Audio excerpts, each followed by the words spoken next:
Okay, so this is Jonathan, and it's really an honor to introduce you, Jonathan. So I'm trying to read Rick's writing. What? He's saying something to me. So you're a regular guest on Coast to Coast AM radio, numerous other radio programs, correct? Had highly unusual experience since the age of 2. 2.5, about 2.5. He's editing this, can you tell that? And there's books over here, so he's an author. Do you want to tell them about the books now or later? I guess later. Okay. And you wanted also for us to talk about your education, so I don't have that on my cheat sheet. It's not really all that relevant. It's just, you can check the About section of my website, but I graduated from Ursinus College, honors in philosophy and English, and then I got my master's in NYU in English and creative writing. I have a degree in gemology. That doesn't qualify me to talk about the subject, but then I don't know what education is. So. But I've written a lot about, I've been a student of Jungian psychology since I made some discoveries as an undergraduate in my last year of college when I was 20 years old in 1978. That's what my book is about, singularity archetype. And I've been kind of a student of the paranormal and of dreams, many phenomenon related to the kind of subjects you probably talk about here at the Paranormal Forum. So we'll take a break somewhere like at 10 after 8 or something whenever you're ready. Quarter after 8. Okay. Okay? 8:15. Okay? Thank you. So You can ask have- him questions. You can have a mic. I can try and project. My voice isn't as strong as usual today, but I was If people can't hear in the back, Oh, they let can't me hear? know and I'll get a Okay. microphone. All right, if people can't hear, let them know. I'll try and project. I was a school teacher, so. Anyway, I'm used to being a sort of over-prepared speaker, working from outlines. I used to teach public speaking. I was an English teacher and everything. But I found that it becomes sort of a mechanical exercise, and I tend to sort of cram in too many talking points, and that it seems more entertaining, at least to me, if I just sort of let the infinite content of this particular subject sort of combust with the events of the day and let it, branch out in an unexpected direction, or, and it usually ends up reasonably organized anyway. So I started thinking about the subject in connection with the topic of the day, which of course is the coronavirus. So first of all, we should all be thankful that we're able to meet together here in a public place, because apparently some places are not allowing that anymore. So we have that to be thankful for. Another connection is that from my sources in the CDC, interdimensional relationships are thought to have an extremely low chance of communicating the coronavirus. So that's an advantage. So if you end up at home, quarantined, watching Netflix all day, interdimensional relationships are a low risk factor, it's believed, for coronavirus. And but a third connection that's even deeper is what is the coronavirus, or viruses at all? We can't see them, we can't touch them, hear them, smell them. It's an invisible life form. And so one basic premise is that it's possible for people to miss an entire dimension of life. This was true for every culture on Earth until a Dutch shopkeeper, he had a shop that sold drapery, named A.V. Leeuwenhoek, ground the first lenses. He had high-quality magnifying glasses for the era to do thread counts on fine linens. And he ground the first optics that were good enough to see, to make a microscope and see a giant, a protozoa or an amoeba or something, a giant of the microbiological world. And suddenly we discovered, we missed a whole dimension of life. Every culture missed it, okay?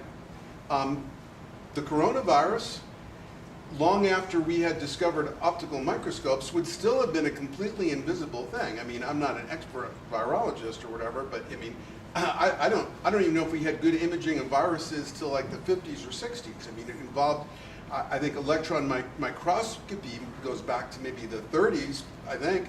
But it took real advances in that before we could come up with any kind of imaging of a virus, which is sort of 3 or 4 orders of magnitude smaller than a gnat's toenail.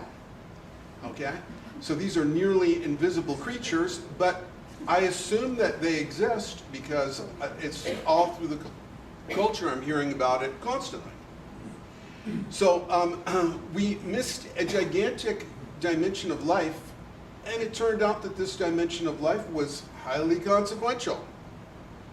And microbial life is what starts our lives, but it could also end our lives, like with bubonic plague.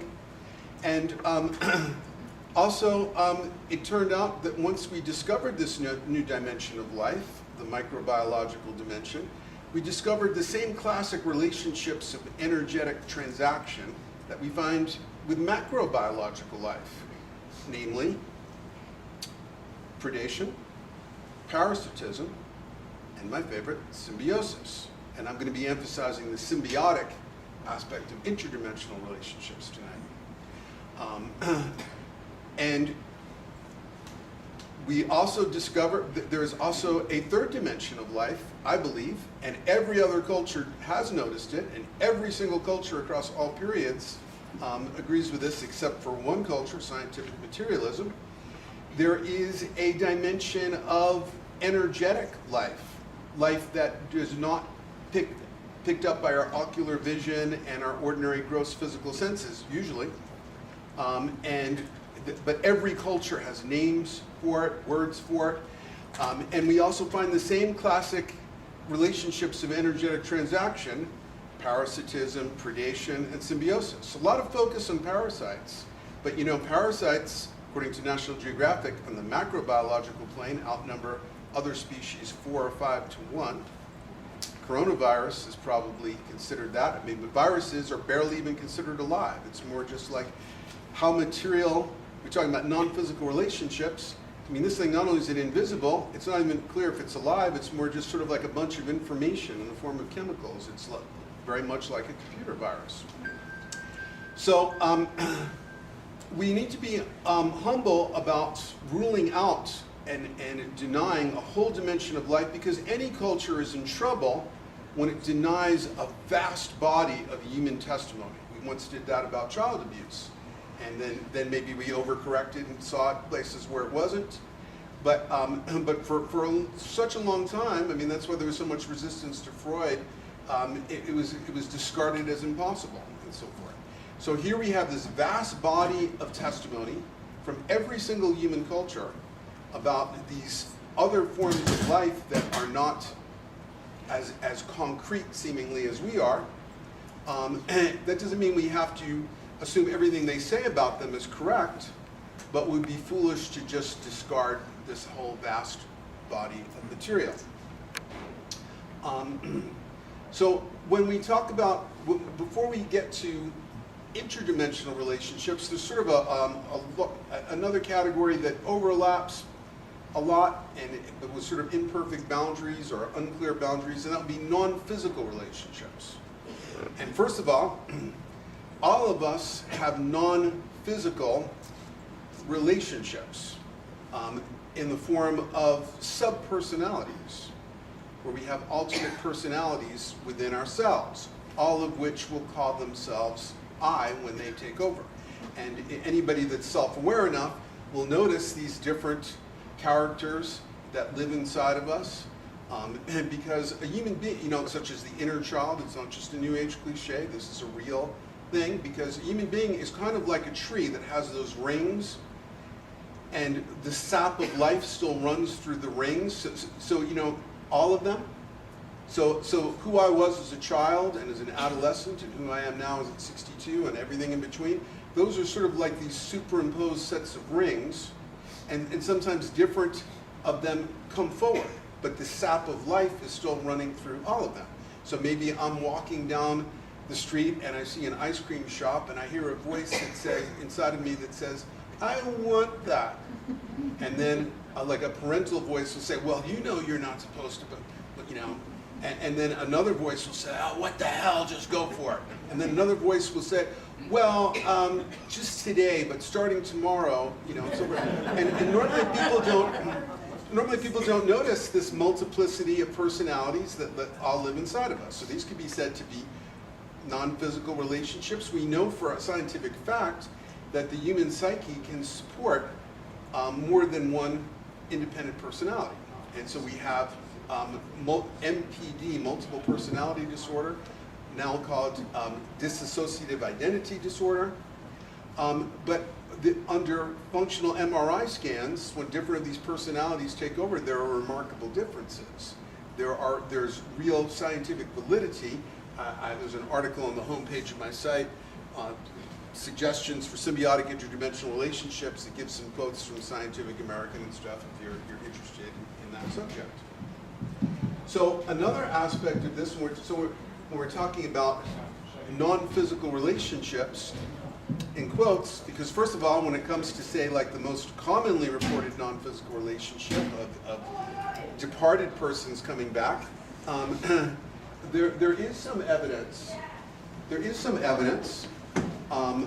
For example, if you read Leslie Kean's book, and she's a very rigorous journalist, called Surviving Death, you know, there is some evidence of stuff like ectoplasm and physical traces left by interdimensional beings. And then, of course, we have the whole visitor phenomenon associated with ufology and so forth.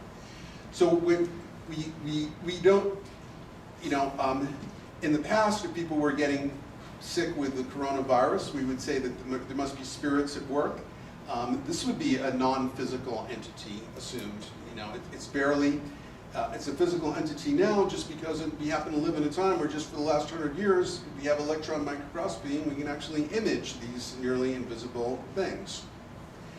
So, where was I going with that?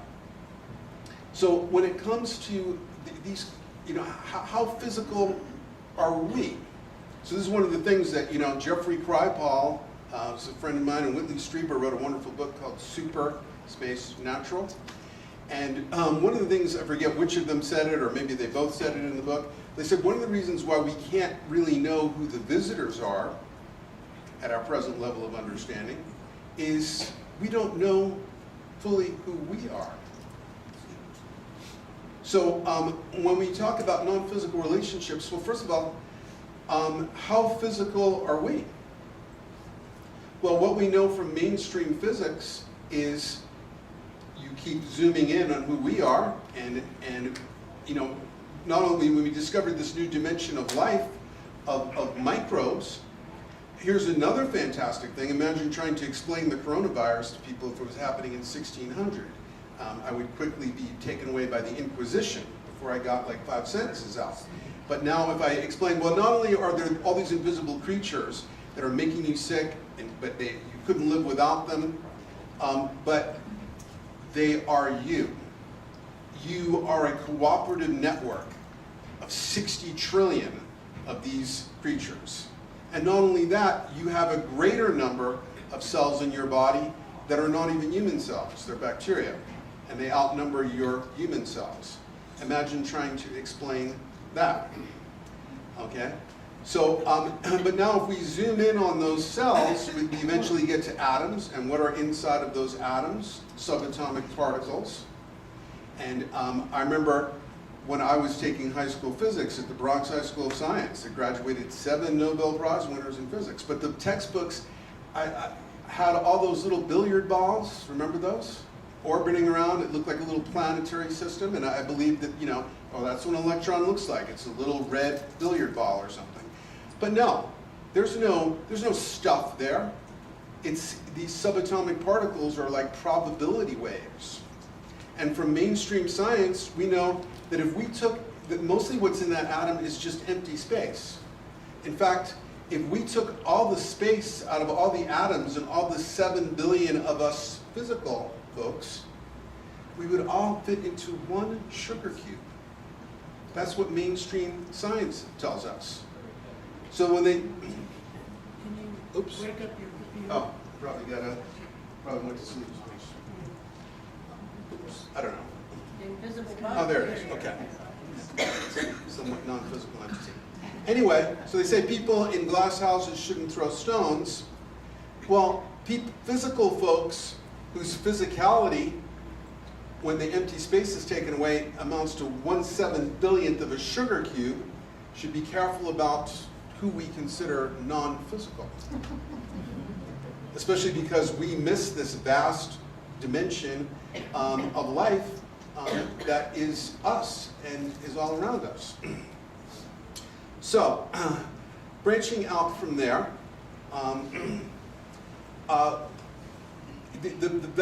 what's real and what is not real, it becomes very confusing and blurry after a certain point, because people have certain artificial categories about what's real and what's not.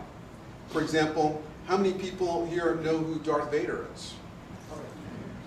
Probably everybody in the room.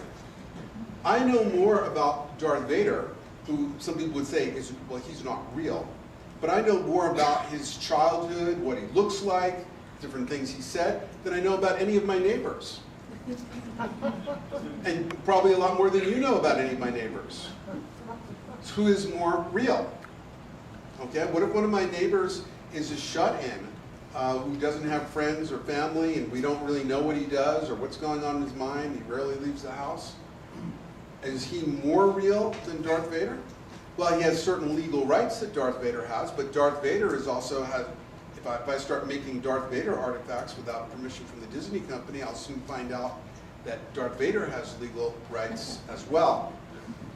I can find Darth Vader artifacts throughout the culture. I can get online and learn things about Darth Vader far more than I can about my solitary neighbor. So for example, if a child has an imaginary friend, parents trying to be helpful and pathologizing that will say, like, but they're not real. Are they real? Let's try this little experiment, for example. Try and think of a pink elephant.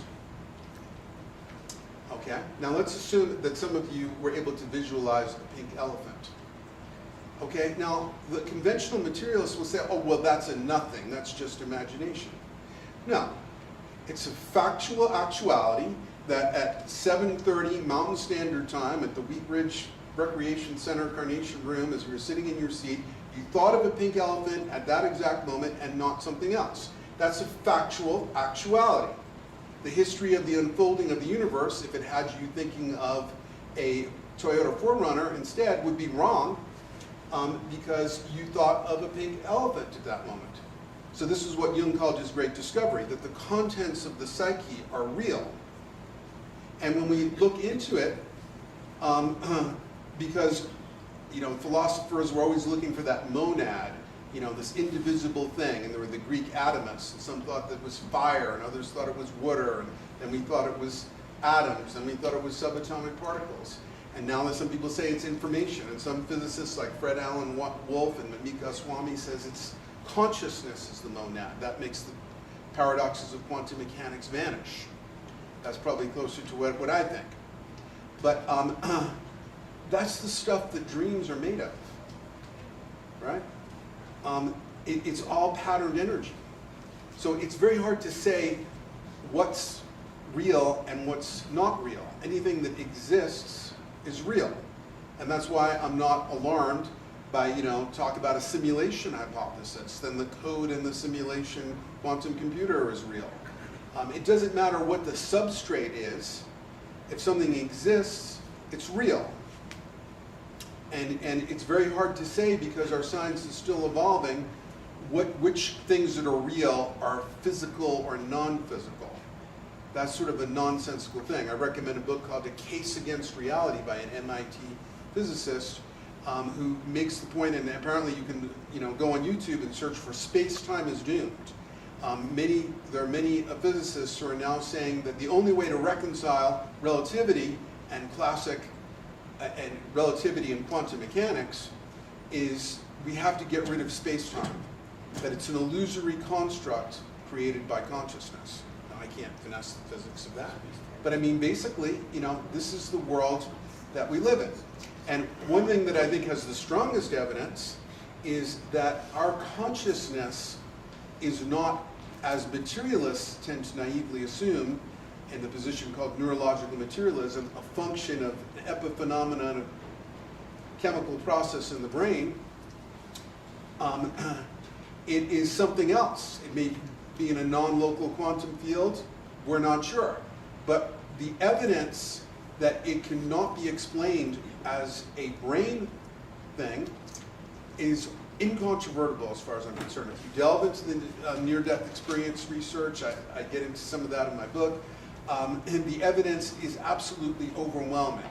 You would have to go to some, far more fantastic paranormal explanation to try and defeat of that. Our consciousness is not physical. It's not something running in wetware. And that, of course, is what science calls the hard problem, because they can't begin to explain it. So, let's move on to some different types of interdimensional relationship. Some can be entities that split off from our own psyches, or that our psyches can be a network, like we talked about the different subpersonalities we have, those rare cases of multiple personality disorder.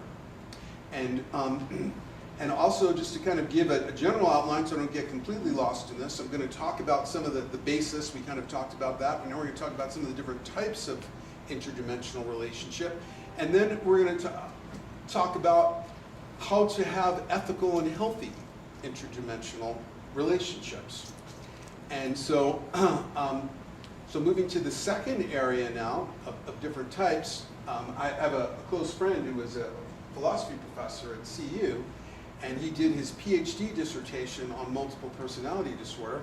And what were the legal rights of these different personalities that share the same body?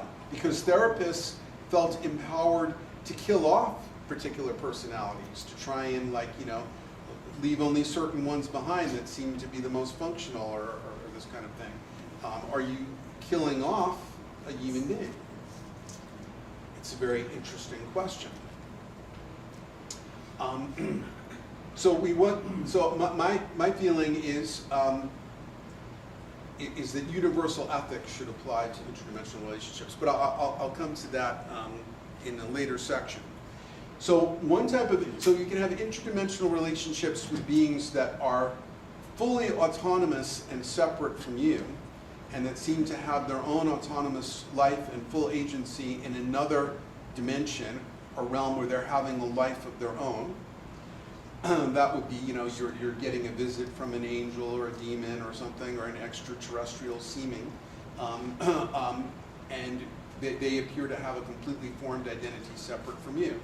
But then you can also have an interdimensional relationship with where it's not as clear as that, and where it could be a subpersonality, an alter, as in multiple personality disorder, or for example, fiction writers, I'm a fiction writer, frequently have the experience that characters that they start to write take on a life of their own. And then, and I've had this experience, do things you didn't expect, or that aren't even convenient to the plot of the book.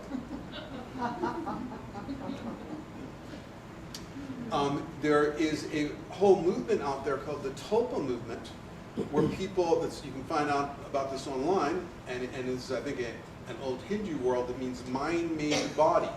You can find it in the Jewish tradition too, with the Dybbaks and the golems. And the idea is that you create a being through believing in it, through giving it history, very much like what a fiction writer does, or like what happened with Darth Vader. And that it will start to take on a life of its own. Now, I don't know where the evidence stands, if any of how physicalized these lives become.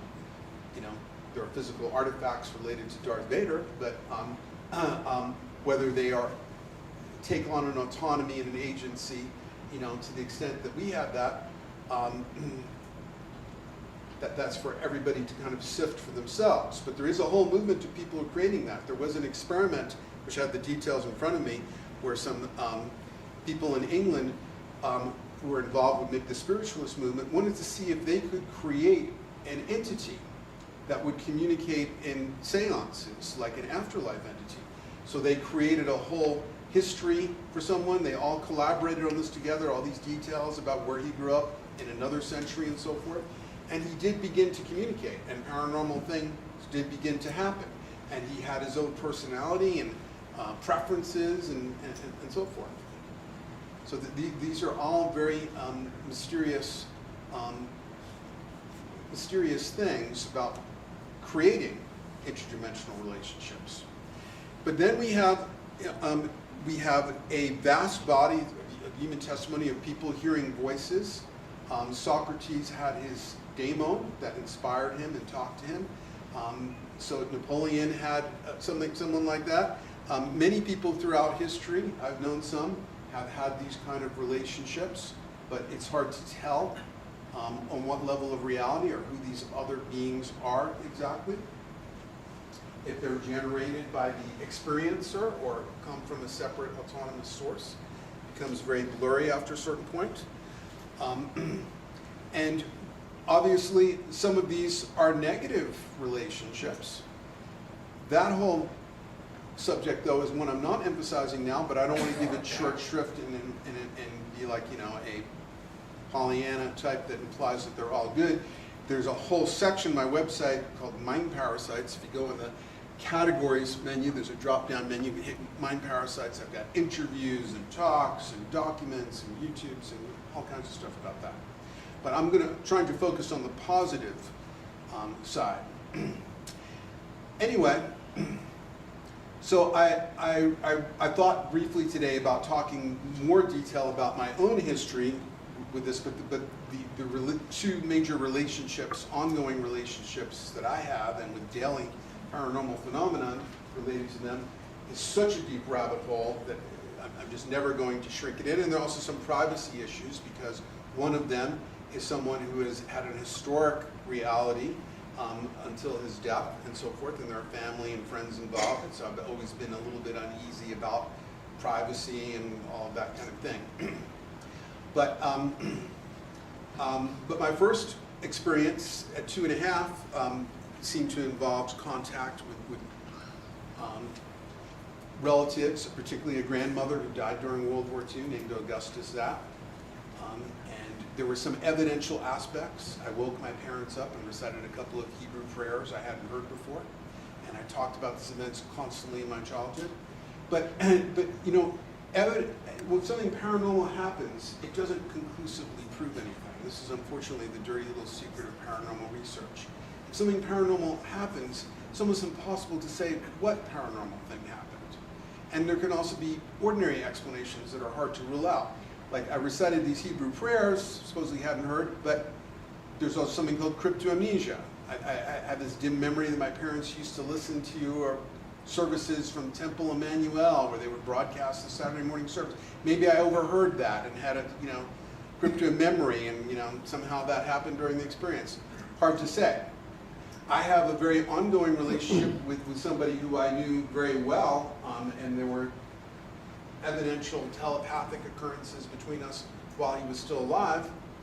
But those paranormal things still don't remove all doubt or ambiguity. For example, let's say my friend said, well, since you're doubting my existence, I want you to take out a quarter, and I want you to toss it 12 times, and I'm telling you it's going to land on tails 12 times in a row. So let's say I do that experiment, and I've had extremely improbable, you know, things happen constantly related to my relationship with him. And now let's say 12 tails in a row. Well, that's so statistically improbable that it looks paranormal, but does that tell me that he's real as an autonomous surviving spirit? No.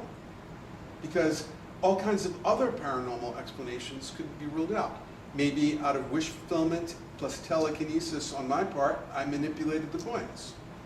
Maybe I had short-term clairvoyance, because in paranormal research, the thing we have the strongest and most reproducible evidence for is short-term clairvoyance. And there's something called decision augmentation theory, where you may know the exact moment to conduct an experiment to get the desired results.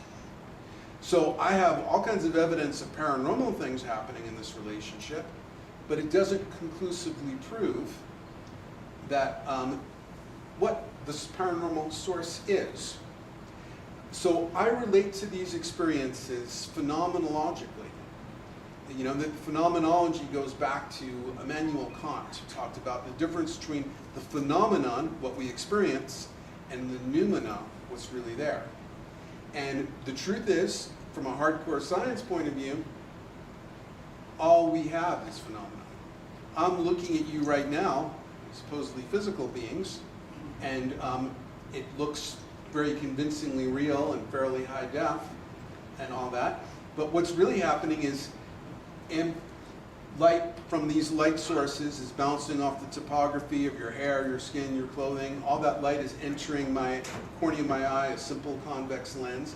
It's landing upside down on the back of my retina, which, by the way, which is like a photoreceptor, but has a big hole in the middle where the optic nerve goes in. My brain will just fill that in with whatever it thinks should be there.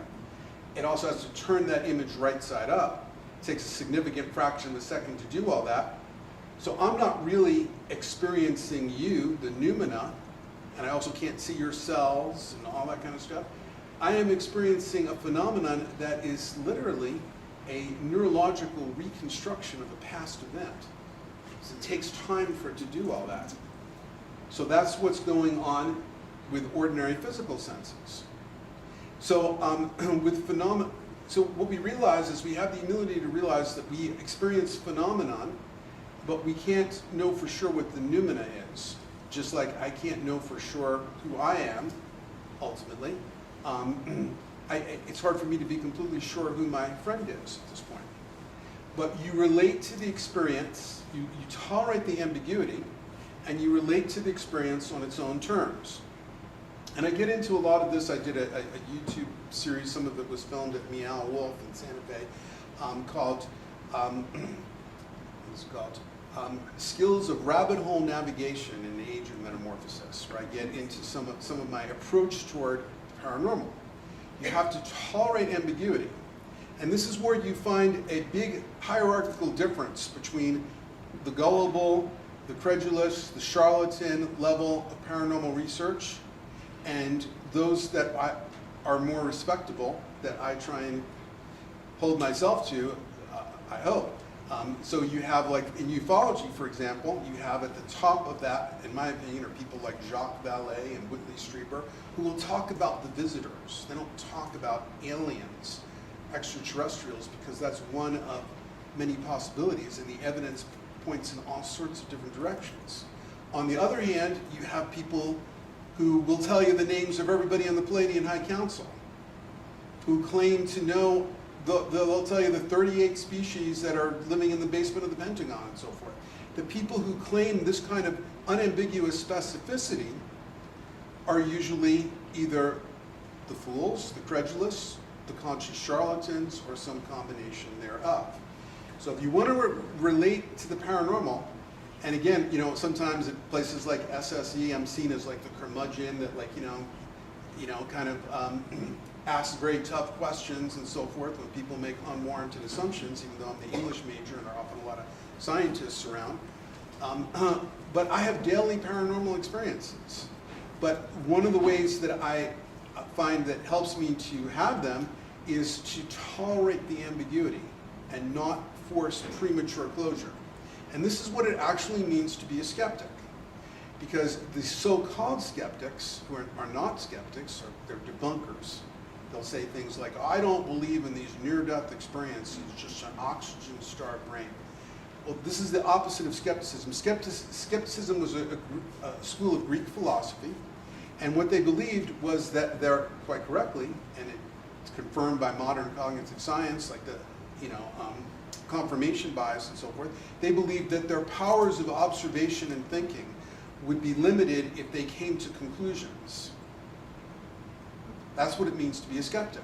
People who call themselves skeptics start with conclusions. It's just an oxygen-starved brain. There's no such thing as ESP and so forth. And then without doing science, but I'm preaching to the choir, obviously. You wouldn't be here if you didn't know this also. So I take the approach of a true skeptic and phenomenologist, where I don't claim a level of reality, even though I have all kinds of, evidence, but I just have to struggle to relate to it on its own terms. Also, ethically, I realized in the early days of this post-death relationship with my friend, I realized, I tried to think about it ethically, and I realized, well, maybe it's a sub-personality I've created, because if you know somebody really well, you have a kind of holographic memory of them. If I asked you to think of something that, one of your parents that you knew all your life, assuming you weren't an orphan or something, would say in a given situation, you could imagine them, you could hear what they would say, you'd hear their laugh, you could create them as a character very easily because you know them so well. I could have done that with my friend, and after all, I'm a fiction writer, so I do that with fiction characters, and I have a strong imagination. So what I realized, though, is I also could not rule out the possibility, especially with all this evidence happening, that it really was him. So if it really was him, and I dismissed it, that would be highly unethical. And if, on the other hand, I was creating a character based on my holographic memory or whatever, and with these paranormal effects, well, that's pretty interesting, and I'm not going crazy. I'm still able to function. I can separate that reality from what's going on in my checking account or what's happening with when I'm driving my car in traffic and stuff like that.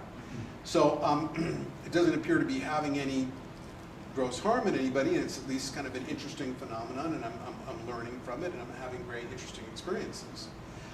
And there can be many benefits. A few months ago, because I was having kind of doubts or something, or I hadn't done something I promised to do, my friend just withdrew for a few hours, and it was a tremendous drop in just my basic vital energy. Even though, like, during that few hour period, a young, high vitality friend came over, it was no replacement for the energy that I got from the interdimensional relationship.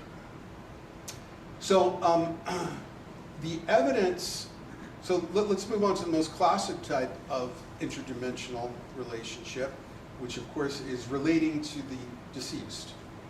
And at the same time that Whitley Strieber wrote his book, The Afterlife Revolution, I was using it, almost some of the same words that he had in that book I was writing in my journal, because I was seeing and talking about some of it on shows like George Murray's Beyond Belief, because I saw that there was this afterlife revolution that closely corresponded with the evolution of technology, and especially communications technology, especially telegraphy. I don't think anybody else has observed this, and the birth of spiritualism. The modern explosion of interest in the afterlife coincided almost exactly. We had the Fox sisters in upstate New York, 1848, and they claimed that the tapping technique of spirits communicating was invented by Benjamin Franklin on the other side, something like Morse code. Well, speaking of Morse code, what was happening also at 1848 was the invention of telegraphy, which was very controversial at the time. The U.S. Congress, it was proposed that they spend like $30,000 to create a telegraph system, and many opposed it and said it was like, many ministers said it was witchcraft. And it was an unusual vote. I forget, I have the exact number somewhere. You can watch my Gaia show on the subject, but there was an unusual number of abstentions. It narrowly won. By the time of the Lincoln presidency in the 1860s, however, it had really taken off, and the New York Times called Lincoln our first wired-in president. He actually slept in the telegraph office that was across from the White House many nights during the Civil War, reading telegrams not specifically addressed to him. And because he didn't have to pay for them, very expensive, he would send these long poetic letters to Ulysses S. Grant by telegraph. So, but also in the Lincoln presidency, the new spiritualist movement converges with this new technology, because there were seances, it's believed, in the White House. Mary Todd Lincoln, when their young son, I forget his name, died, they were both traumatized, and Mary Todd Lincoln invited mediums in. And we don't know the extent of Abraham's participation, because he wouldn't want that to be too publicly known for obvious reasons.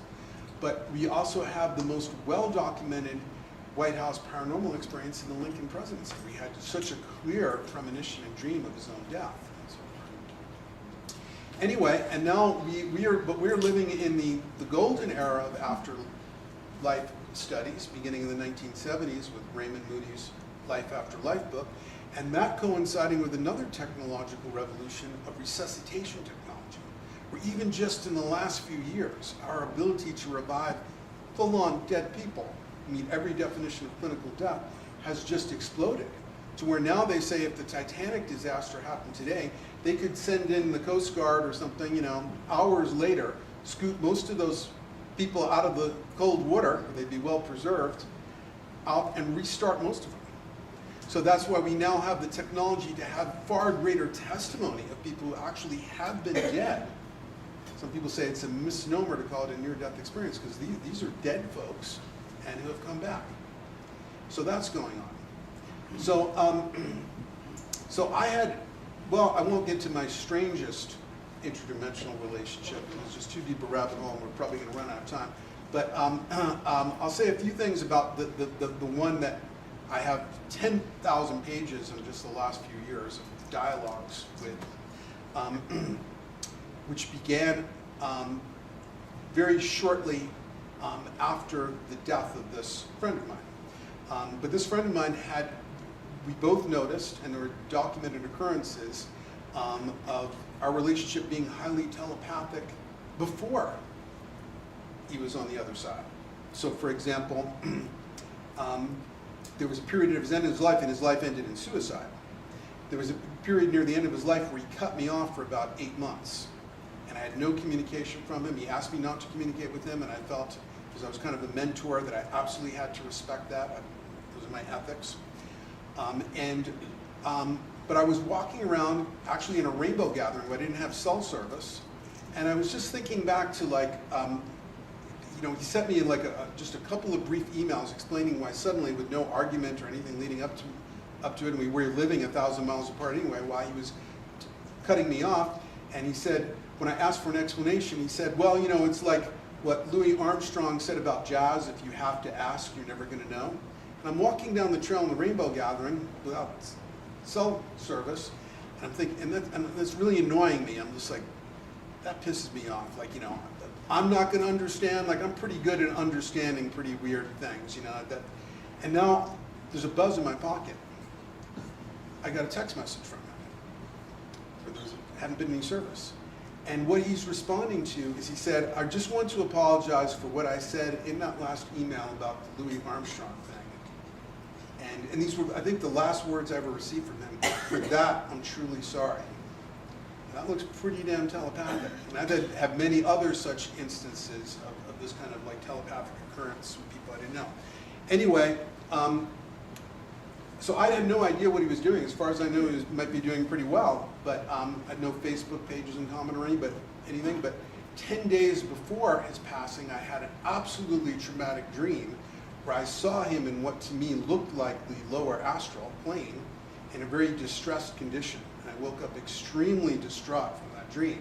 I wanted to contact him, but my ethics, I'll always be questioning this, said, no, you can't do that. You know, you're just going to like freak him out with this weirdness, and like you don't know for sure it's real. And he asked me not to contact him. And then the night of the suicide, I had another such dream. So that's an example of evidence of a telepathic link. Also, this person was a genius poet who, in his poems, maps out so clearly, and also in emails and in dreams that we both had, this whole phase of the relationship seems so clearly mapped out and anticipated in incredibly powerful ways. So, I know we're coming up to a break soon. So, what are some of the things that I've learned about how to have these interdimensional relationships? So we've covered a few of them. One is tolerating the ambiguity, being open to the experience, okay, which began in I'll just say, throw in a couple more little anecdotes related to that story. I went to his hometown for the funeral, and I was trying to like get in touch with his spirit or something, and not only couldn't feel that it felt like there was even an added degree of coldness, as if there was like, he was angry at me or something, or like, the door was completely blocked. But then the next morning I was staying at the, wherever I was staying, I won't mention the town right now, right outside there was a museum that was going to open, and I thought, well, maybe I'll go in the museum to distract myself. I sit down at a park bench in front of the museum waiting for it to open. Later I would learn, about 2 years later, that the last place that he lived was half a block from that park bench, and he also went to school there when he was younger, and that he sat on that park bench all the time. And I felt this like swirling energy on my side start to coalesce. And I got a very strong, not an ocular vision, but very strong image of him. But it wasn't ego-systonic. It wasn't the way that I would have wanted it to be in those first moments. Because he wasn't even very interested in me, seemingly, in those moments. It was just more like existential wonder. Just like, wow, this is really cool. I'm still here. I can see everything. I was sort of just like a docking station at that point that he could link up to. But then after he got over the shock of being able to like experience things, then we started to relate, and then he set up a pretty stunning paranormal experience that then happened in the museum that he set up, and with a big grin, and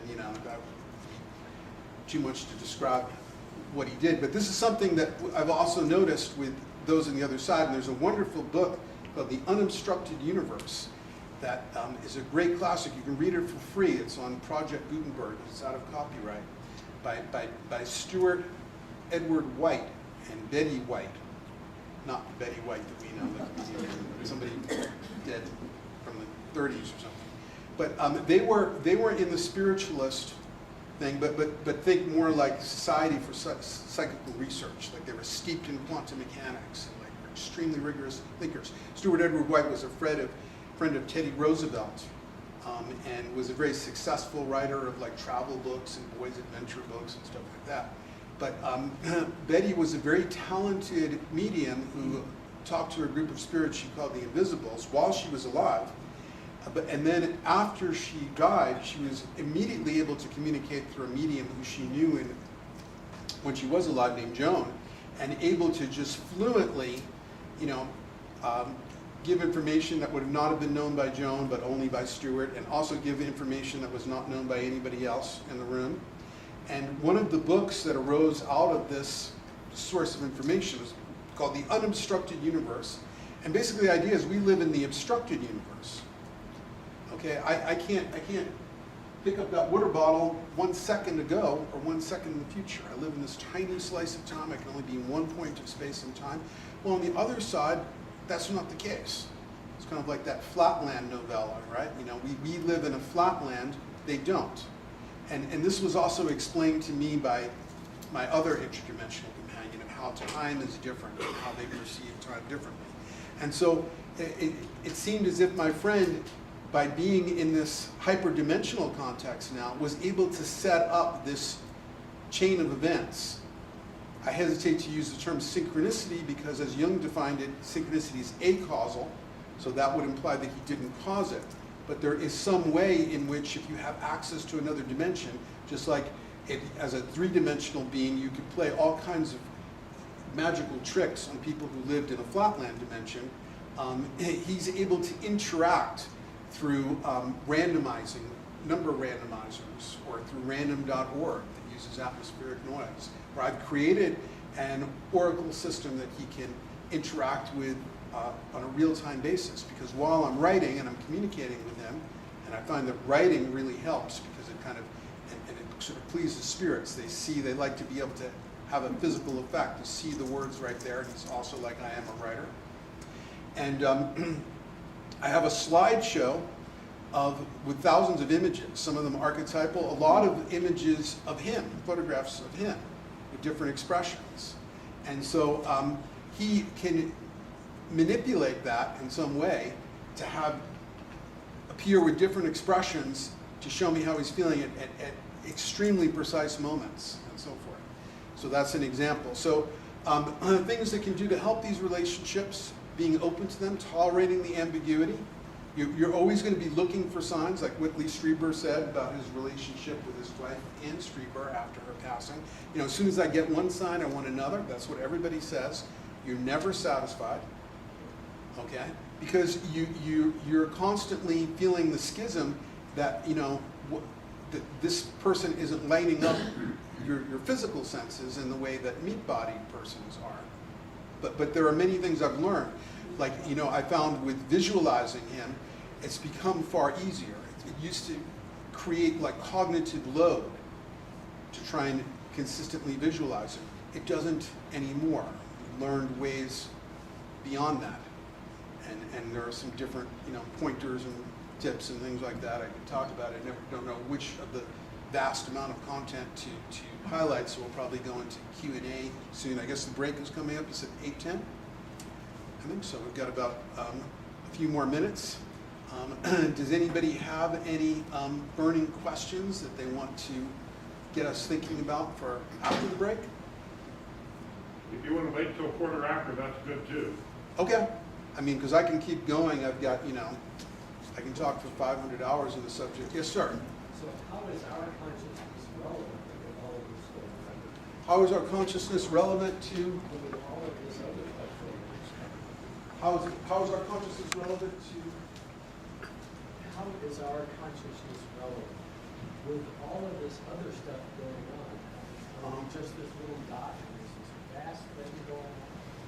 And we Well- have some significance. Could you restate the Oh. question? So I'll just restate the question. You asked, like, you know, what relevance does our consciousness have? Are we just a little dot with all this vast stuff going on? So this is an interesting idea that's kind of baked into our culture, where once we discovered, you know, the Copernican revolution, when we discovered that, you know, the stars weren't these little lights in the sky, they're way bigger than we are, and our world is, and so forth, is that it was part of what Rick Tarnas wrote a book called Psyche and Cosmos. He talked about the disenchantment of the world. You know, you had like the hunter-gatherers where the whole world is enchanted, and we're surrounded by stuff and everything seemed meaningful. And then with the Judeo-Christian religions, Abrahamic faiths, you know, we were still very significant. We were made in the image of God. We had a contract with God, but we were lesser. So there's a level of disenchantment there. And then we go to the materialists where, okay, I remember there's a PBS series about evolution called The Glorious Accident, where we're just on a middling-sized star in the outskirts of one galaxy, this tiny little bit of nothing. And I know there was a friend of, I forget which famous atheist who's a biologist, I can't think of his name right now, but one of his colleagues said, we're no more significant than mold growing on a shower curtain. Okay, so this is what they believe. I think that they are completely wrong, and that, first of all, if size is a stupid yardstick, okay? A elephant or a house is much bigger than I am. That doesn't mean that it's more significant than I am. If consciousness is your yardstick instead of physical size, which you know, a completely dead asteroid can be gigantic in size, is it more significant than Leonardo da Vinci? But if consciousness is your yardstick, now suddenly we loom extremely large. We don't know for sure what else in the universe has as much consciousness as we do. And when people come back from near-death experiences, one of the things that is a commonality is they come back with a powerfully numinous sense of the incredible significance of life and of even small interactions. They do not come back after having had cardiac arrest or some, you know, thing that's made mortality seem closer, with, you know, existential anxiety or you know, like a French existentialist with everything is absurd and meaningless and all that kind of stuff. So I think it's extremely significant, and I think these relationships are extremely significant. So to use an analogy from biological evolution, evolutionary biologists will say that marsupials, like kangaroos that have unfortunately been dying in Australia, have a limited evolutionary capacity because they lack the corpus callosum. They lack that dense bundle of nerves that connects the two hemispheres, so they don't have good communication between the hemispheres. We have other flaws in our neural architecture too. But a great flaw in human consciousness, from my perspective, is we have poor communication with the 70 trillion or so of us on the other side. Some people have communication, but can you imagine the wealth of consciousness we would have? Now we have 7 billion of us all wired together with the internet, but if we had a greater afterlife revolution and greater communication with those on the other side, think of what a spur that would be to evolution. Every advance in evolution, and that my book about the singularity archetype, this is an archetype that I discovered in 1978, is about the twin event horizons of a projected quantum evolutionary change for the species and the other great event, parallel event horizon of death. These parallel because a human life cycle, like a fractal or a hologram, the small part recapitulates the whole. The life cycle of the individual, like that somewhat discarded biological principle, ontogeny recapitulates phylogeny. You see in the development of the fetus, it seems to go through like a place where it looks like an amphibian. It starts as microbial, and then it looks like an amphibian, and then it goes through the different phases of evolution. Apparently that principle isn't perfect, but it still has some connection here, where the life cycle of the individual and the life cycle of the species parallel. So what death is for the individual, there's a quantum evolutionary shift for the species, and these parallel. What's projected toward that future evolutionary event horizon in science fiction and even in some religious texts and so forth are phenomenological actualities in near-death experience. Rick? Would you define event horizon so everybody's on the same page? Okay, right. So an event horizon, as I'm using the term, because we have a different one that relates to black holes, of course, is you pass through a threshold of novelty where every core value is going to change. Things like sexual identity, money, nation state, time, ego. This is what happens when people have near-death experiences, or when people take an overwhelming hallucinogen. They cross an event horizon, and they have an experience. It's a singularity in which everything, all these core values that seemed that they were so solidly locked onto, are shifted and changed. And yes. This would be a collective thing. For instance, being born on this planet is an event horizon Exactly. for an individual soul. Right, so the answer is both. It can happen, it happens to the individual, things like birth and so forth, death, but it also happens collectively, where we can have a tremendous collective shock, like the giant asteroid that hit the Earth 65 million years ago and flattened anything larger than a chicken, basically. That was an event horizon, a singularity that caused a massive shift in evolution. So another aspect of the singularity archetype is that whether we're looking at the event horizon of individual death or the quantum evolutionary shift of the species, when the ego looks at it, it looks at it as emergency, apocalypse, catastrophe. That's the ego's view, because the ego is there to create equilibrium and is more conservative and to mediate between the inner and outer world, and all the stability that it needs to function is going to be removed. To what Jung called the self, the totality of psychic structures that's transtemporal, the emergency looks like an emergence. Okay, whether it's looking at individual death or the collective event horizon. And I go through this at great length in my book. But you don't have to buy my book. I don't make any money doing this. I spend much money in my career. Fortunately, I have independent means. I've also got a YouTube called Looking Across the Event Horizon. It's, I don't know, maybe 3 hours long. That goes through a lot of the same material as the book, and with PowerPoint slides and so forth.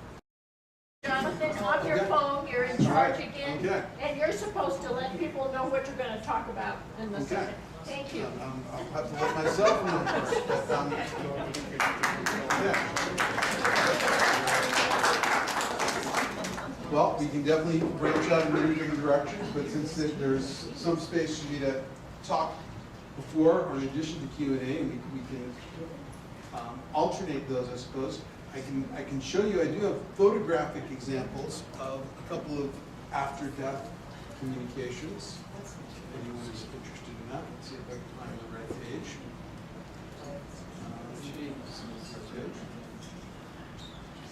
Okay, well, this is one that happened related to the passing of my dad, who was about 93. He was a World War II veteran, he was in D-Day. And this is in 2013. And at the collation after the funeral, my aunt told me a story about my dad, a very specific story, you know, all the memories she could have had about him. And it was about him being a projectionist, that when they were children in the Bronx of like the 1920s, early 30s, whatever, he had like a film projector, and they would show like silent films, like Charlie Chaplin films, in the basement on a bed sheet, and her job was to collect 1 penny from each shawl, which was the price of admission. This is a very interesting, like, specific story, but I already knew that my dad was a projectionist because we both shared an interest in like optical gadgets and cameras and photography. And I even been finding letters when he was taught at the Bronx High School of Science, the school that I later went to. There were letters back and forth between him and the Bell and Howell movie projector company and so forth. And he ran the audio-visual equipment for the Bronx High School of Science. So the next morning, I'm waking up at my parents' house in the Bronx, and I'm the first one awake. I come downstairs, and I see this prism rainbow, very bright on the hallway floor. There was a very dusty prism that I gave my parents like in the 70s that was sitting in the kitchen window. And it's amazing it got any light because there were all these plants in front of it. And it hadn't even been cleaned. But it starts to throw this rainbow on the floor, and I'm looking at the rainbow because it's so unusually bright. And while I'm looking at the rainbow, it starts moving across. This is a very big house. So the kitchen window is all the way at one end, and the inside front door is all the way in the other. It must be, I don't know, 110 feet or something between them. And the rainbow is moving up and starting to create an image on the inside of the front door, which you see there. It almost looks like the outline of a person. And as I'm looking at this image with my iPhone in my hand so I can take pictures of it, it starts to turn into this extraordinary image. Okay? Now, then I turned back and I saw how this image was being created. And it was like a movie projector. A beam of light at precisely the right angle. We lived in this house for over 50 years. We never saw this before, even though these objects have been there for decades. Beam of light is shooting through that prism, and it is catching a, I don't know if you can see, but there, you can barely see it there, but this is like a post, this is the stairs, and there's a statue over here. And that statue was my dad's favorite statue of an iron worker. And it was so important to him that, and here it is catching the back of it. This statue was so important to him that when he had a bit of dementia, because he was like a master, like person who could fix anything, and he could no longer fix the electric light that was at the bottom of this statue. And he paid a neighbor to do it. He said, "Don't tell Bernice." He didn't want my mother to know that he couldn't fix it on his own. But that's how important, how much emotional investment he had in this object. So the prism of like a movie projector beam, there you can see that's where the light would have been. It was like supposed to look like hot iron it was picking up.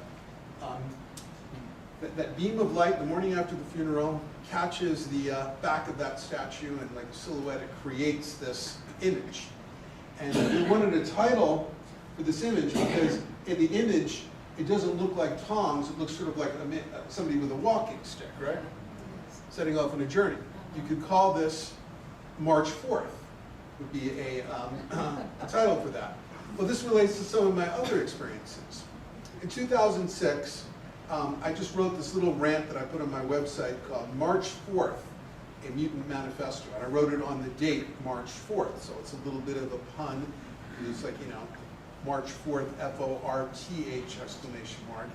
That's a homonym with fourth, you know, the date of the month, right? So I wrote that in 2006, and it said, you know, March 4th, you know, mutants, you know, cast off your wage slave shackles and stuff like that, and March 4th and so forth.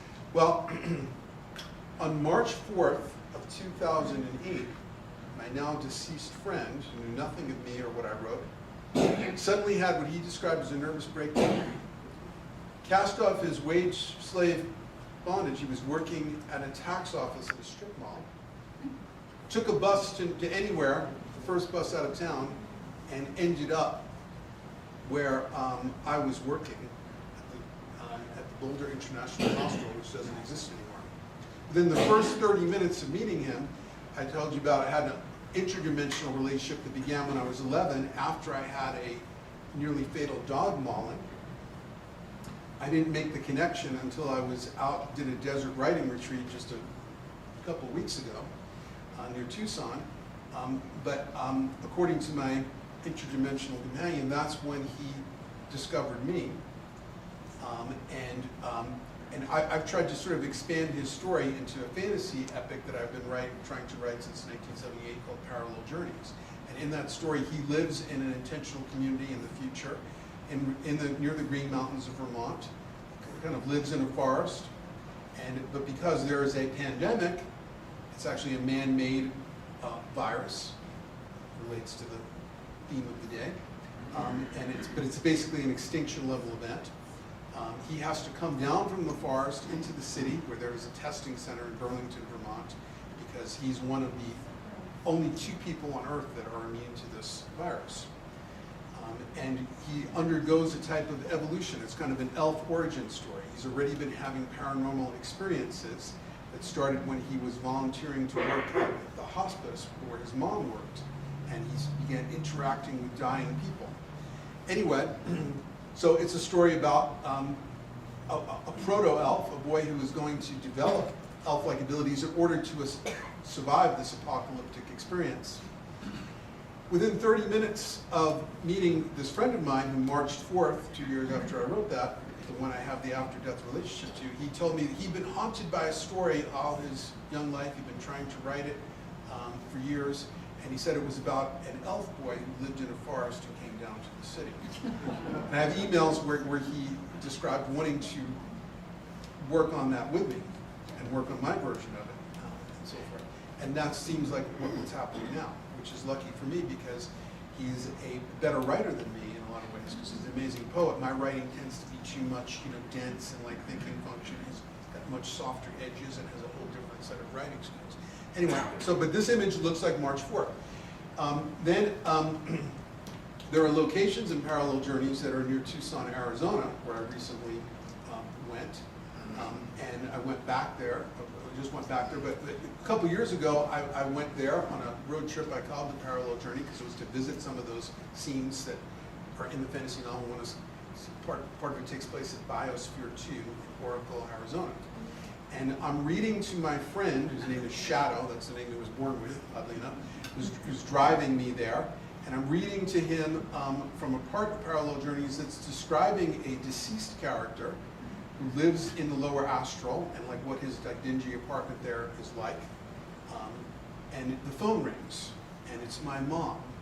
And she's calling to tell me that her hernia surgery has, because of good health markers, she's 91 at this point, has been moved up to March 4th of 2015.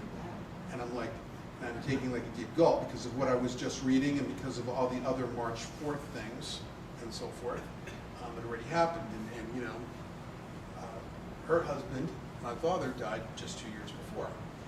Anyway, and then the next thing she tells me is, and I've been having dreams, she's a psychologist, and I've been having dreams that I interpret as being about the afterlife. And the dream that she told me about, she's being taken through this beautiful facility with a young male companion, but who she thinks is my father. And he's asking, and his, concern about finances, like, well, how do we pay for all this? And she's explaining to him, oh, well, there's no money here. Everything here is provided for free. So it certainly seemed like a message. So anyway, of course, she asked me calling me to ask me to come to New York to help her through the surgery. She came out of the surgery perfectly, but then the day after I went back to New York, she had a stroke because they took her off her blood thinners and so forth, and then she passed away later that month. So March 4th.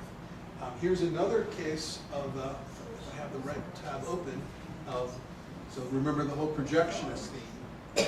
Okay, this is another image, one of rare photographs where like a physical artifact described what might be a after-death communication. So when years ago, like maybe in the 90s, I used to do dream interpretation and I Ching readings at some kind of New Age shop, the Crystal Dragon on Pearl Street in Boulder. And I would often do that at festivals for free, like the Sonic Moon Festival, some of the Colorado festivals, I do that. And anyway, and then friend Justin is right there, so that exact means. I did this for a very, very young brother and sister. Vanessa and Bodhi came by, and I did a reading for them. And maybe they came by a couple of times to talk to me, but they were quite young. And then many years later, like 10 years later or 8 years later or something, I re-met Vanessa. We were both working for the same nonprofit. And she said, oh, Bodhi remembers you really well, and he really wants to get an I Ching reading from you, and he really wants to talk to you. And it was just sort of palpably in the air, because I tend to be a mentor to young people, that this was like meant to be like somebody I was supposed to like mentor. But we kept playing phone tag, and something kept going wrong and so forth, and we weren't meeting up. It was just a very strong feeling of intention he wanted to meet up with me. And then one of his best friend, who I also knew, maybe he worked for the nonprofit too, said, Bodhi's no longer with us. He took a drug and was driving a friend's car, driving a friend, and lost his life up on some high mountain passes where his parents lived. Anyway, so sometime after his funeral, Vanessa and her boyfriend invited me to stay at the family home, and they were looking for a place for me to sleep, and Vanessa said, well, would you like to sleep in Bodhi's room? And I'm like, sure, because I have this interest in those on the other side. And the room was completely stripped bare, completely empty. We had to drag a futon into the room. I think you can see something, just go down and see like a purple futon down there or something, or purple sheets in the futon. And just before going to sleep, this room does not have a pen cap. It has nothing. It's been completely stripped to the walls. But I decided to shut off the lights. I'm going to just sit there with my back against the wall and meditate and see if I can get in touch with his spirit. Well, I'm about 2 minutes into this, and something that seemed physical and impossible happens. I hear an object drop, and it feels like it's dropped and landed like just behind my head, which to me seemed impossible because I thought I was sitting with my back against the wall. Actually, didn't notice, but there's like a ledge here. Okay? And it turned out that this room that looked completely empty and was described as like completely emptied of all Bodhi's stuff, that there was a single object left in that room nobody had noticed. It was a single glow-in-the-dark star.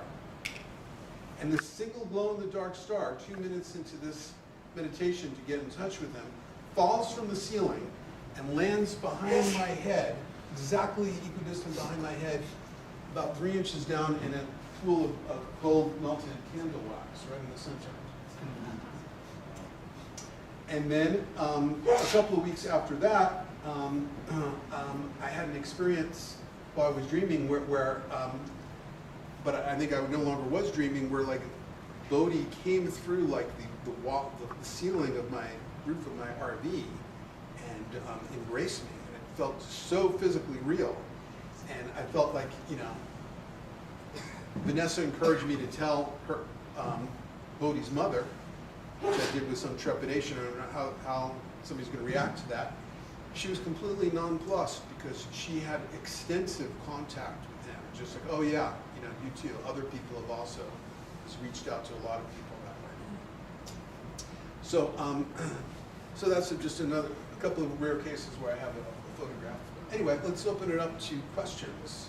Anybody have some aspect of this that would like me to talk more about? Yes. Do you know the origin of why we call that dimension the other side? I mean, in my experience, it makes more sense that we're all here together. We're just Right. in different vibrational Well, forms.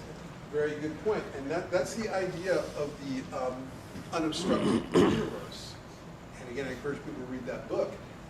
Is that we're just like with the Flatland novella. We're not in a different place because we use these things like heaven is up there, or the other side. Actually, it's the same place, but there are other dimensions that we can't see, just like we can't see the microbial dimension. So they would say we're in the same place that you are, but they're just not limited by place. At the same time, though, there is something subterranean in some way, about aspects of the lower astral. But I also had a recent dream where I saw something like a sewer grating, and there was kind of like a flow of air pressure between these realms, and it was sort of presented that the lower parts of Earth on the regular plane are almost indistinguishable from, if you go to some of the worst ghetto or worst areas you can find on Earth, or you could probably find them in some apartment in Bullflax, or something. It's basically very, very similar to the lower astral. But you're right, these spatial metaphors create misunderstanding. Yes, sir. Did you ever see if your light is on? Oh, it's not. It's felt good to have it in my hand, but I guess it's been a prop this whole time. I don't even know how to turn it on. Do you? Testing? I can. But can everybody hear me? Just suddenly went off. Okay. Maybe it's at a battery tower, I don't know. Yeah, I think I've got an empty battery somewhere. Anyway, it was a great prop. Yes. I know many people who've had near-death experiences when they come back, they are just naturally more open to being able to communicate. And Right. so the two things you mentioned was total ambiguity and just being more What was open. that? The first thing I mentioned was? Total ambiguity Total ambiguity. and being more open. And so my question is, how do we just become more open? Okay, well, Being able to this is communicate? one of those million-dollar questions, and willing suspension of disbelief, inviting in the phenomenon. The most classic answer, of course, is meditation. But the truth is, I'm not much of a meditator. I don't have patience for it. Maybe I'd be a lot better person if I did meditate a lot. But the way it works for me is I'll wake up in the morning feeling like, feeling like, an old, late middle-aged wreck, and, I'm not gonna have contact with anything, and, all these usual doubts, and, just a bunch of aches and pains, I'll drink a little mate, whatever. I turn on the computer, and then I'm just sucked into a rabbit hole. Like, just as soon as I show up, the well is never dry. Now, it may pull me into places that, I was working on parallel journeys in 2017, and I thought, I'm finally getting there, I'm finally, but then I discovered I'm doing like a little focus group. There are all these flaws, and I had like a 5-hour depression the next day where I felt like, or maybe it was 8 hours or something, where I felt like, okay, I'm never going to be able to finish this and so forth. And then I was distraught enough to like write in my journal at night. Usually I do that all in the morning, preferably start at pre-dawn. And immediately I have contact from the other side, and it's just page after page of what time is like over there. So like the well is never dry, but as far as being open, I mean, some of the other classic answers, because I have less experience with trying to figure that out, because it hasn't been a problem for me. But a lot of the classic answers are turning off the distractions, turning off the cell phone, wilderness isolation. Diet, I find, is extremely important. It really helps for me to fast, like starting at 5:30 or 6 at night, And it works anyway if I haven't done that, but I always know it would be better if I were fasting, because we have different energy systems. If your body is preoccupied with caloric metabolism, then it is harder to access these subtler energies. So I find diet to be a very important thing. My study where I do this, looks like an interdimensional portal with like dark, subdued lighting and colored lights and artwork that's related and so forth, so that it kind of like helps to stimulate the imagination. So those are just a few of the kinds of things that you can do. But free writing, where you're just going to like start writing and don't take your keys off the keyboard and just keep going, even if you're saying, I don't know what to write about, and just get it going. Because you'll in fact, my friend said this just yesterday when I thought like, oh, I can't, I'm in such a bad state right now, won't be able to communicate. He said, just start, don't worry. Immediately it happened, and his presence just turned on like a 1,000-watt bulb, just by starting to type and getting it going. And instead of, because there's also a saying in like motivational research that we often want to get psyched up and motivated before we do stuff, but actually what's found to be better is you just do the thing, and then motivation and the feelings and so forth come later. You don't wait until you feel psyched up and you feel this thing. Just start, act as if, pretend, like William James said, act as if, and that kind of thing, and see what's going to happen. And I often wondered, and especially in some of the early days, is this really him, or is this just my imagination creating turning my holographic memory into an imaginary friend? I went to random.org, set 0 to 100. I got 64 for him and 36 for imaginary. But one thing that's interesting is that those numbers add up to 100 perfectly. So it's as if every percentage point has been accounted for. But I'm also very interested numerologically by the I Ching. 64 is the complete totality, all the 64 hexagrams of the I Ching. 36 would be the hexagram darkening of the light. And what he told me later is, especially about some of those earlier phases, he said, like, yeah, you were doing some of that, like turning me into fantasy character. He called it the Technicolor spotlight. But he said that was very helpful, that he was in a kind of like depressed yin state. And so that shining that Technicolor spotlight on him was helpful, and he could sort of step in and inhabit that role. And it wouldn't let me have him say things that weren't, true to what he wanted to communicate, but that, the fantasy projection thing he described as helpful. Anyway, yes, sorry. Could I speak to that just a minute? Yes. One thing is I found is that if you ask the question, we don't give our brains the power. And if you see an apparition, you still have to tell somebody about it. You have to use your brain. So say just if you ask the question like, is anybody out there? And sit down in the morning and then you're getting that conscious open instead of your, right. Oh, I don't know if I'm doing this right, I really should relax more, I really should do such and such. And one of the experiences I wanted to share about that was I was asked to work on a murder case. And I originally told them no, I couldn't do it because I'd never had any of that kind of experience as a medium. And I said, I don't want to be responsible to tell somebody whether the person's dead or where they are. But I couldn't say no, I wouldn't try. So I literally went out on my patio with a cup of coffee and went, anybody got anything? So I could go back and all of a sudden, just like your automatic writing, it started writing. And it told me what they looked like, who the killer was, when she was going to be found, a page and a half. And so that was my first experience with that.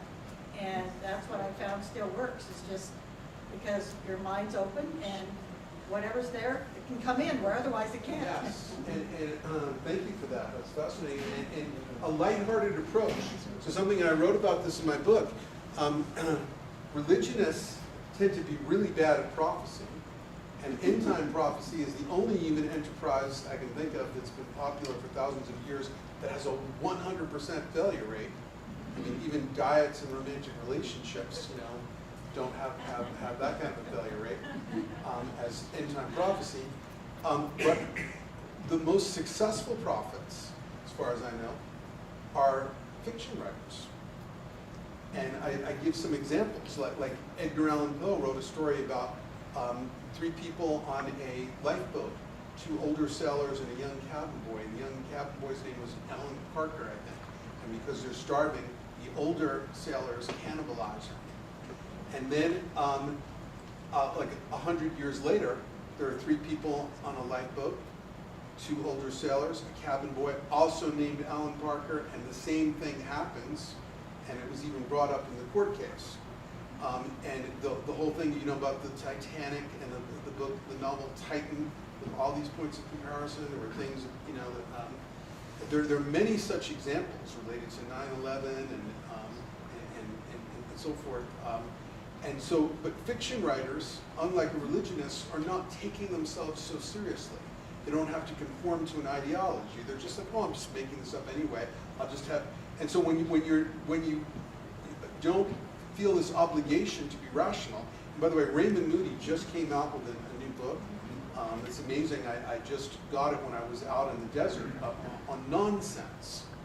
And about nonsense is not as such trivial nonsense as we think. It can be categorized, or different types of nonsense.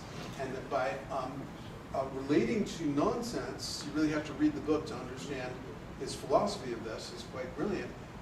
In that we need nonsense to be able to understand these liminal phenomenon like near-death experiences and so forth. So if you just say, oh, I'm just going to make something up. It's like there's a book you may have heard of called The Gift of Fear by renowned security expert Gavin DeBecker. And he does like security for heads of state and celebrities and so forth. And he would do this exercise where, say, a celebrity woman had a stalker. And she had no idea who was doing all these threatening things and calling her in the middle of the night and so forth. And he would just say, well, just as a fun exercise, just pick one person at random from your life. And she'd be like, okay, my assistant producer, John. And be like, okay, any reason to think John could be the guy? Oh no, he's the nicest guy. Just send me a dozen red roses. Every time you would do this exercise, it would turn out that they would come up with the culprit. Because it was just a fun exercise, just pick somebody at random. You can't pick things at random. Even Freud showed if you try and create random numbers, then you go back and look at the string of numbers. Oh, that was my mother's address, you know. So if you just get going and just start writing anything, nonsense, things may start to happen. Yes? You, at the beginning of your talk, you were talking about people that were producing a spirit on the other side. It reminded me of one of my brother's talk, Stan Ronan, talking about manifestation, that humans can manifest and make it real. And that reminds me of a perfect example that he gave about manifestation. Yeah, I mean, and there's stuff about this in, Jeffrey Kripal gets into this in that wonderful book that you co-wrote with Whitley Strieber, Supernatural, that there's a lot of analogies to stories and story writing. And remember, like magic, spell, it meant literally spelling. Words were magic. We are writing each other into being, is what it really comes down to. Because who are we? We are largely like a story, an identity map that we create. We come up with a story about who we are, and so we kind of write ourselves into being, and therefore we can help write other beings into being. And there are these incredible crossover effects. There's something on my website, it's also YouTube, on my YouTube channel, which is called Zaporical, called the Batman shootings and crossover effects, where there's a whole history with movies and novels, but especially very highly charged movies, where they kind of spill over, they leak over into the outside reality. So for example, and the shooting in Aurora, Colorado, in the opening where James Holmes shot up these people, in the trailers before the Batman movie began, it was the opening night of that movie, there was a trailer for the same movie company that made the Batman movie. They had a movie called Gangsterland. And in that trailer, that nobody had ever seen before, you see a movie theater, and you see the curtain, and now you see the shadowed silhouettes of 1930 gangsters behind that curtain, and they're shooting into the audience. They pulled not only the trailer, but the whole movie because of the, extremely uneasy irony of it all. Now, James Holmes didn't plan that. No ego did. These things just kind of cross over, stories cross over. And in Jeffrey Craigwell's earlier book, Mutants and Mystics, he talks about a guy who was writing graphic novels for a Planet of the Apes series. And he's writing a scene where the hero is at home with his wife, his girlfriend, and now a hooded ape comes in and like is holding his girlfriend hostage at gunpoint or something like that. And while he's drawing up the panels for this part of the graphic novel, here's a crash in the house, and he comes outside, and a gunman, a home invader with a hoodie, is holding his wife at gunpoint. He was so freaked out he couldn't write anymore for quite a while. So I've seen this happen again and again. That's why my fantasy epic is called Parallel Journeys. When we are manifestors, this is what we are here to do. And that's why I believe it was a huge evolutionary milestone when the novel was created. Even the word suggests novelty. When you had an organism that could create these complex inner experiences and then share them basically through writing, which is basically a telepathic technology where you can, somebody else can read that and film a movie in their mind. So writing and art are completely connected to all of this. Anything else? We have time, Rick? Or? We're typically passive observers in this paranormal arena. It's international. And quite frankly, we can initiate contact. Right. And one of the many things I've learned in investigation and research is ask a better question if you want a better answer. If you keep asking the same question, you're not getting a response. Change the question. Right. Rather than, can anybody hear me, it may be, you might do something like, I'm going to leave toothpicks on the kitchen table. If someone here that can hear me, introduce yourself. I'm just curious to know that we can interact with people in other realities of the world. Would you mind moving them for me through the night? Something like that. It's amazing what happens. Okay. Absolutely. And then this is a very important point. Is I call it the museum curator fallacy, where there are some people that are like, oh, I don't dare to touch anything. It's like everything is behind glass. Some people are about that, relating to children or relating to animals or people from other cultures. It's like as if they're afraid to touch anything. But like Paracelsus, the great alchemist who inspired Jung, said, we're here to finish nature. Mess with things, experiment with things. Somebody told me that this was, because I just naturally do this, somebody said that this is a type of like arrogance or divine permission that comes with the Jewish culture, where like it says in the Talmud where the people are arguing with God and stuff. They're like, God can take it. You don't back off from anything. Ask any question you want, and mess around with things. They're going to mess around with you. Experiment. You're here to because something that my friend would constantly say to me, because I was always trying to figure out what is real, and he would constantly say, what do you want to be real? That locating your true desire was a much better way. Choose what you want to be real instead of asking like what is real, which I call the single correct diagnosis fallacy. Okay? Reality is not necessarily a single fixed thing, and you have to find the answer. Yes?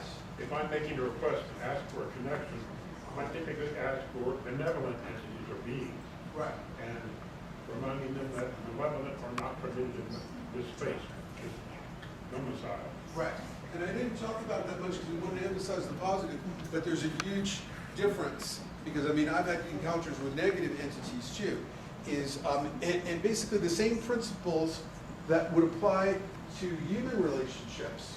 It's just like would be if somebody came up to me talking about regular relationships and said, "Are relationships good or bad?" I would say yes. I mean, they can kill you. They can make your whole life meaningful. I mean, they can and everything in between, right? Same thing with interdimensional relationships. Okay, and a lot of the same principles apply. Don't have a boyfriend or a girlfriend who's violating your free will and doing things without consent. An entity that is trying to take over your body and trying to compromise your agency or free will is not a good entity. One thing you see with positive entities is that they don't want to instruct you and tell you what you must do usually, unless it's to save your life or something. They don't want to interfere with your agency. They try to be subtle and they try to be more non-directive and that kind of thing. So a lot of the same things that would govern what makes a good or bad regular relationship apply to interdimensional relationships too. But there is, again, all kinds of stuff on my website about the dark ones, including something called the Siren Call of Hungry Ghosts about British paranormal investigator Joe Fisher, who went to investigate the channeling phenomenon, discovered he was interacting with real entities that could do paranormal things, but then discovered they weren't who they said they were, even though they had all this highfalutin sounding spiritual stuff to say. And it was a long, strange story, and he ended up killing him. So that's a very interesting and bizarre cautionary tale. I'm not like the kid in The Sixth Sense that's seeing dead people or hearing them everywhere. I have a few key relationships and certain things that happen. So I haven't, yes. What do you do with the term of the ascended masters? What do I do with the term? Yeah. Where do you place those guys? They're supposed to be between here and the archangels because they've lived perfected lives and humans don't have to come back. Well, Could you everywhere. repeat the question? It was a question about where do I place the ascended masters who've reached the level where they don't have to come back. So I don't have relationships with ascended masters as far as I know, but there is a hierarchy everywhere in nature. Nature is hierarchical. We have a lot of people rebelling against hierarchy because we've had the false hierarchies of patriarchy, but there's a hierarchy with every macrobiological life, microbiological life, and higher dimensional life, interdimensional life, and so forth. So maybe because I'm kind of like a teacher, I come from a family of school teachers, and want to be my own knower, maybe that's psychologically not the best setup for me to have a relationship with a being that's so much higher than me. That my interdimensional companions are at a closer level, or there are people who are younger than me. And so maybe that's just a better personality fit. But there's certainly all kinds of reports and testimony of people who have contact with ascended masters who have, you can read about some of that in the, like the Invisibles that Betty White was in touch with even before she was dead, and then when she was amongst them, and so forth. So there's a whole hierarchy of different beings, and there's all kinds of stuff in the spiritualist material and other occult material about that. Anybody else? Rick? Have you covered much on reincarnation yet? Oh, yeah. I recommend again that book, Surviving Death by Leslie Keane. The evidence for reincarnation is extremely strong. I mean, some of the best evidence cases, but you probably know them as well as I do. There are aspects of it that I did not mention because, again, it's an infinite rabbit hole related to my personal experience. But, the best evidence, I mean, just go out there and read that book, or, this is probably the same source as I do. The evidence is quite strong for the best cases. But in 1995, I had a dream that was or an experience that was partly a dream, in contact with an interdimensional being that in the first part of the dream I was angry at, but we had this kind of like intense mind meld and joining of essences. And when I woke up from that dream, I felt it was my deceased cousin, David, who was like my closest male relative in a certain way, because my mom had only one sibling, a sister. They both had sons, one son, each were born within 6 months of each other. We had this very close connection, even though I didn't see him very much. And he, like my deceased friend that I communicate with, also committed suicide. And after I had that dream, I felt that was him. But it came a few years after his suicide. So he committed suicide in 1989. My friend who marched forth and who looks remarkably like my deceased cousin, and whose personality is remarkably like my deceased cousin, was also born in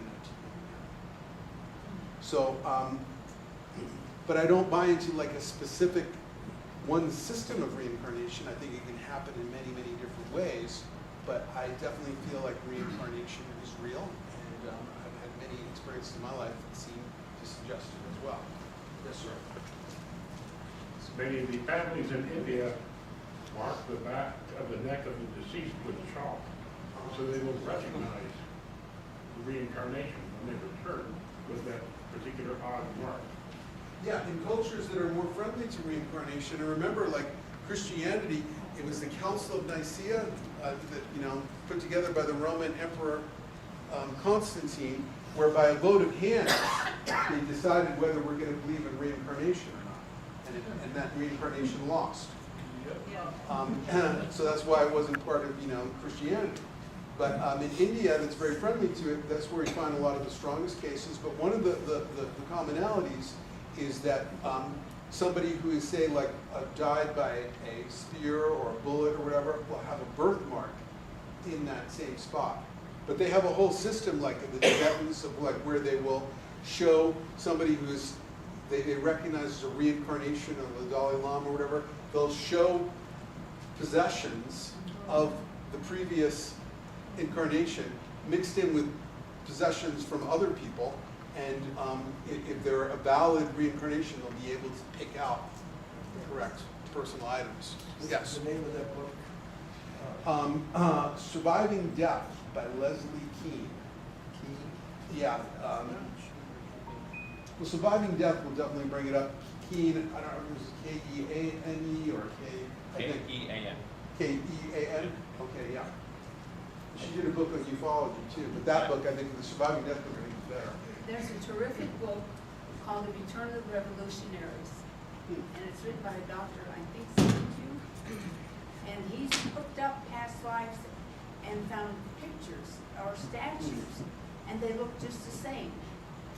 And they're living their life again, Right. making the same mistakes again. Right. They didn't get it, like Bill Clinton Right. and Richard Nixon and big, what was the second Bush? George W.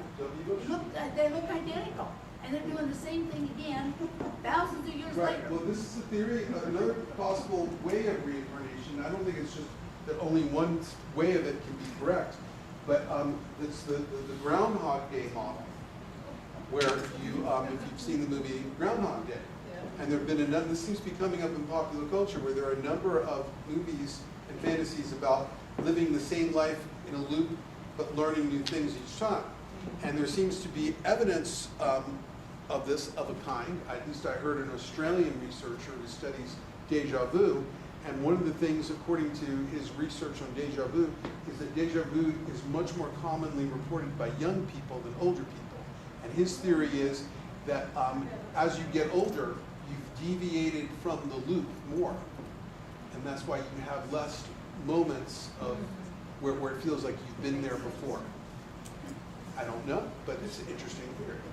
So I think that's quite a strong possibility.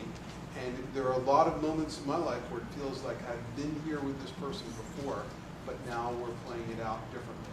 As you get older, you have done it. Right. I know I met you. I've also paid attention to irrational or unreasonable fears, extreme fear, Right. whether it's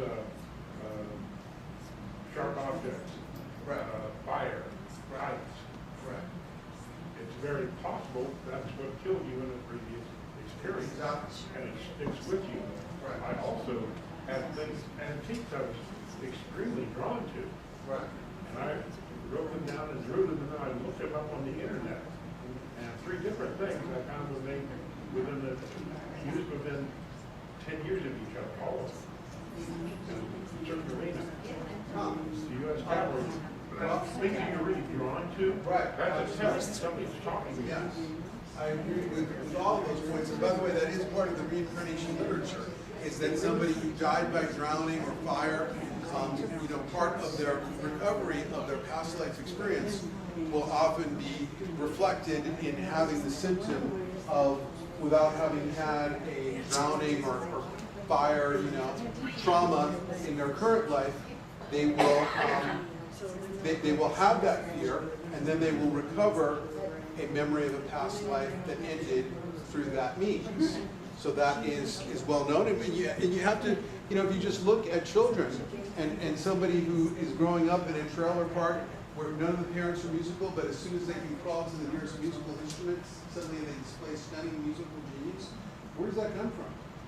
It certainly suggests skills and things that were picked up in a prior life. I remember my mom, who was a child psychologist, telling me, but she had some sophisticated other theory to explain it, that when I was a child, I would say to her things like, well, when Daddy was my son and I was his father, was his name still Nathan?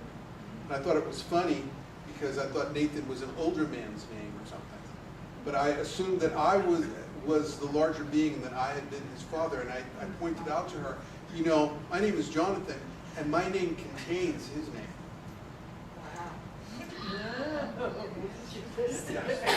What I don't understand is if that's true, then when this body dies, it's physical. It becomes dust.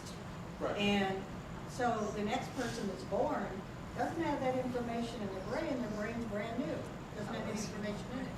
So how does that physical, materialistic information get transferred into a new body? Right. Well, it's because that information was not in the brain in the first place. That's why the neurological materialism theories of memory don't hold up, and that's why when people have near-death experience, they can have this comprehensive life review when their brain has stopped working. Like in the Pam Reynolds case, when she doesn't even have blood in her brain, but they have this incredible access to information where somebody who was blind since birth, you can read about this in a book called Mindsight. Kenneth Ring was one of the authors, where somebody who is congenitally blind since birth will have a visual near-death experience. Their eyes didn't record that, but they're like, oh, that's what grandmother looked like, and they'll be able to report back veridical information based on what they saw. So it seems that because memory and because information exists independent of surviving nerve cells in the brain, you ever heard of the black hole wars? This was a bet between a Jewish physicist from the Bronx, Leonard Susskind, and Stephen Hawking. Leonard Susskind came from my neighborhood, went to a lecture given by Stephen Hawking, where Stephen Hawking said in a black hole, even information doesn't survive. And that hit Leonard Susskind like a thunderbolt. It just felt wrong to him. And he set up a bet with Stephen Hawking, a bottle of wine, that information he believed could not be destroyed. And eventually Stephen Hawking had to pay up the bet. Leonard Susskind won the black hole wars, proved that information is not destroyed even in a black hole. So there's some way in which I can't perfectly finesse the science onto this other understanding in layman's terms, but there seems to be some way in which information is conserved. And therefore, that's why there's also a phenomenon called terminal lucidity, where somebody may have profound dementia or brain damage, but minutes before hospice workers documented this, minutes before they die, they suddenly become completely lucid. Can't explain that as a neurological materialist, but it seems like now they're accessing a transcendent function that is not dependent on the functioning of a failing brain, and that now has access to infinite accurate information. Yes? What do you think it is that tethers more personal consciousness tethers your, something does. I mean, people have just talked about a silver cord, but I mean, obviously,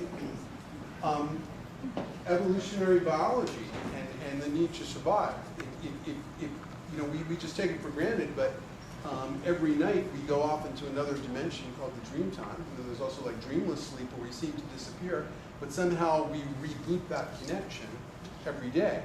So in order to have this physical experience in a meat suit, some mechanism, some means, that keeps us connected to our physical body is there. Otherwise, this incarnation wouldn't work. So you can sort of see that the practical necessity of it, but exactly how that works, I'm not sure.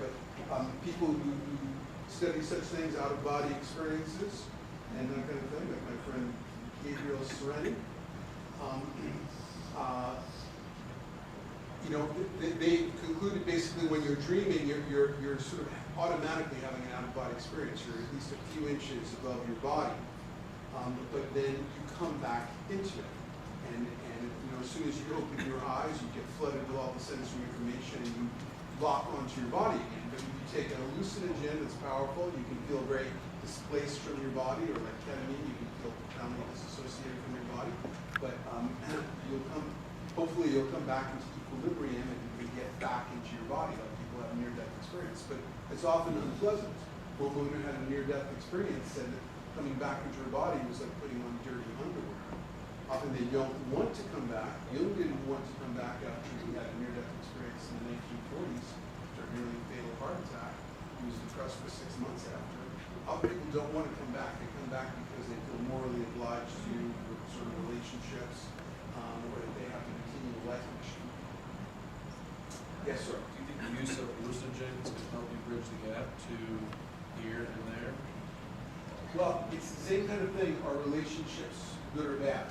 Hallucinogens, like fire, can cook your meal, they can burn down your house or permafry. So it all depends on how they're used. They can be, a fantastic pathway for some people. For me, especially in recent years, and I've tried most of these things, but now they don't do much for me except create like a nightmarish bargain. Like I have access without those things, and it feels much more personal and meaningful. But if I take ayahuasca or something like that, I'm more likely to have a traumatic encounter with death and dying and stuff like that. But I don't feel that it has more rich and personal content for me. But that's because I have access through some other means. Like I also found that marijuana, for example, used to really increase like the bandwidth of my intuition, especially if I did it right, because I didn't overdo it. I didn't want to become like a stoner. I would do it like every 3 days, exercising and eating right, and I would get up pre-dawn for my writing session, do a 10 milligrams dose or whatever, and it would greatly increase my intuition. But then after working on parallel journeys day after day, this is starting in 2013, I found it didn't do anything for me anymore. Just produce physiological noise. I'd learned to expand that intuitive bandwidth enough through its help, but now I just had access to that, and it couldn't enhance it anymore.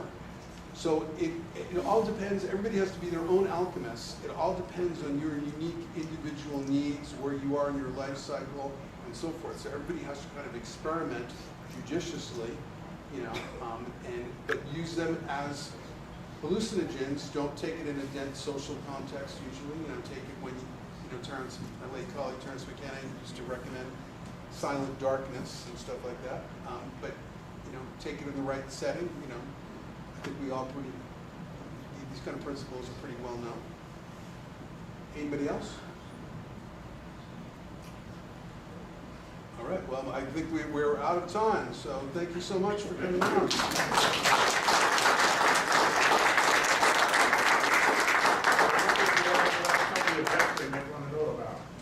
What's that? Your website for upcoming events. ZapOracle.com. I'm going to be on a Silver Radio show in a few days, but I don't know, there's a million other interviews with me online. I will be doing a Beyond the Belief Guide show on this topic with George Norrie March 29th. By the way, they scheduled that date. I had no control over what date they picked. It turns out to be my late friend's birthday. Well, hope to see some of you over at the Denny's restaurant, and you're going to be there, is that correct? Yeah, I'll be there. Fantastic. Stop by, bring your friend. You want to join us, or you got to take off? Next